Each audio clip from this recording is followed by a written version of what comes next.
ഈ പരിപാടിയിൽ fine arts college നിങ്ങളെപ്പോലെ തന്നെ ഒരു പാർട്ടിസിപ്പൻ്റ് ആണ്.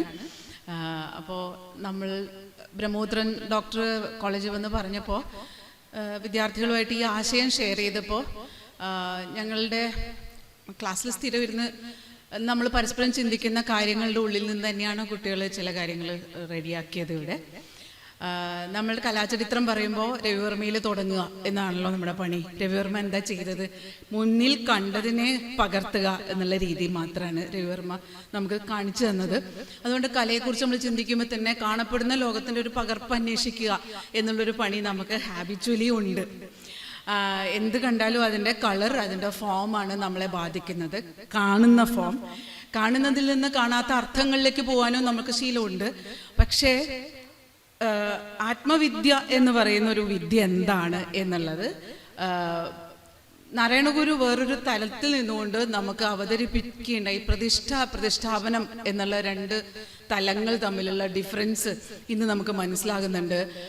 എങ്ങനെയാണ് സജീവമായി താൻ നിലനിൽക്കുന്ന സമൂഹത്തോട് ഇടപെട്ടുകൊണ്ട് കൺസെപ്ച്വലി കാര്യങ്ങളെ ഒരു ഭാഷയാക്കേണ്ടത് എന്നുള്ളതിനുള്ള ഒരു വലിയ ക്യൂ നാരായണഗുരുവിലുണ്ടായിരുന്നു.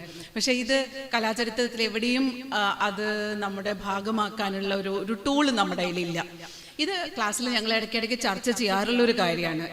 പിന്നെ നമ്മുടെ കയ്യിൽ ആകെ ഉള്ളത് ഇൻസ്റ്റലേഷൻ ആയിട്ടാണ്. ഇൻസ്റ്റലേഷൻ കലയുടെ ചരിത്രത്തിൻ്റെ യൂറോപ്യൻ ചരിത്രം വഴിയാണ് നമുക്കിവിടെ എത്തുന്നത്.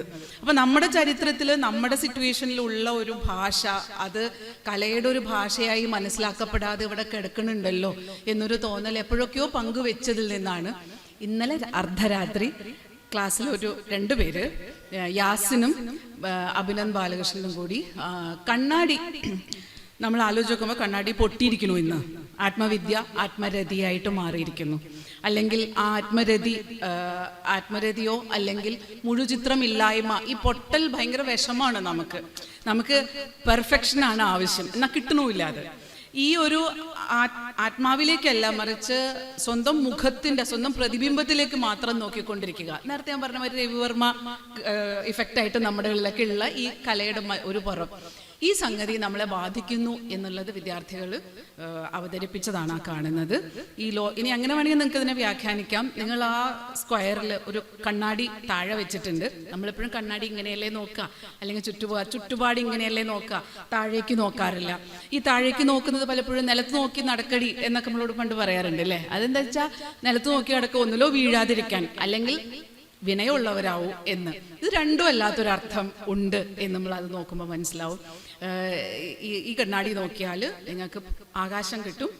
സ്വന്തം മാത്രമല്ല, സ്വന്തം മുഖമാണെങ്കിൽ പോലും ആകാശത്തിന്റെ പ്രഭയാൽ മറഞ്ഞുപോയൊരു മുഖമാണ് നമ്മൾ അവിടെ വെച്ച് നോക്കിയാലും കാണുക ആ കണ്ണാടിയിൽ.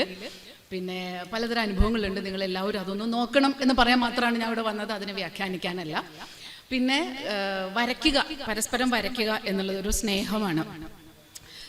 എന്നെ സംബന്ധിച്ച് ഞാൻ കലയിലേക്ക് വരാനുണ്ടായ അടിസ്ഥാന കാരണം കാണുന്ന സ്ട്രേഞ്ചേഴ്സ് ആയിട്ടുള്ള മനുഷ്യന്മാരെ യാതൊരു പേരും ഊരും അറിയാത്ത എല്ലാവരും വരച്ചുകൊണ്ടിരിക്കുക യാത്രകളിലൊക്കെ എന്നുള്ളൊരൊറ്റ അനുഭവത്തിന്റെ ബലത്തിലാണ് ഈ കല ഇതൊരു കലയാണെന്ന് മനസ്സിലായിട്ടാണ് കുഞ്ഞു കുട്ടിക്കാലത്ത് ഇതിലേക്ക് കടന്നു വരികയും പിന്നെയാണ് നമ്മൾ അതിലേക്ക് ആഴത്തിൽ പോകുന്നത്. അതുകൊണ്ട് കലയുടെ ശേഷിയെപ്പറ്റി നമുക്ക് ബോധ്യം ഉണ്ടാക്കി തന്ന പ്രാക്ടീസുകളാണിത് എന്നുള്ളത് കൊണ്ട് അതും വിദ്യാർത്ഥികളും ഇപ്പോഴും അവർ ഫൈൻ ആർട്സ് കോളേജിൽ അങ്ങനെ ബോധ്യപ്പെടുന്നവരാണ്.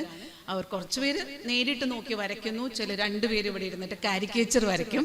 കാരിക്കേച്ചർ സത്യത്തിൽ നമുക്ക് നമ്മുടെ മുഖത്ത് നമ്മൾ തന്നെ അറിയാത്ത ചില കാര്യങ്ങളുണ്ടാവും. അത് ഈ കാരിക്കേച്ചറിൽ വലുതായി കിട്ടും.